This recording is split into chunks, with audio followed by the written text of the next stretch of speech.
সবার আবদার মেটাতে মেটাতে আজকে আমার ছোট বোনটা এসে বলে, দিদি আমাকে জেলি করে খাওয়া। সবাইকে তো অনেক কিছু করে খাওয়াস, তো আমাকে আজকে আমার জন্য স্পেশালিস্ট ভাবে জেলি করে খাওয়া। সত্যি বলছি, যখন ওই বাচ্চা মেয়েটা বললো, সত্যি কথা বলতে আমি আর না করতে পারলাম না। তো ভাবলাম বাড়িতে কি দিয়ে জেলি বানাবো। আর আমার কাছে কদিন আগে আমি অর্ডার দিয়েছিলাম আগার আগার পাউডার। এই গরমকাল পড়লেই না নানান ধরনের জেলি খেতে ইচ্ছা করে।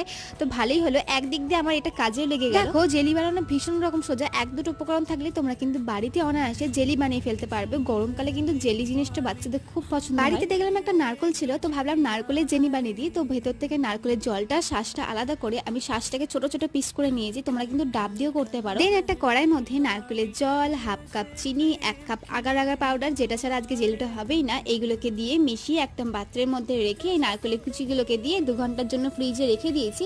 তারপরে দেখো এত সুন্দর একটা জেলি বানিয়ে ফেললাম। তো কত সহজে কিন্তু রেসিপিটা তোমরা বাড়িতে বানিয়ে ফেলবে। ছোট বাচ্চা থাকলে কিন্তু আরো ভালো লাগবে তাদের জন্য। কেমন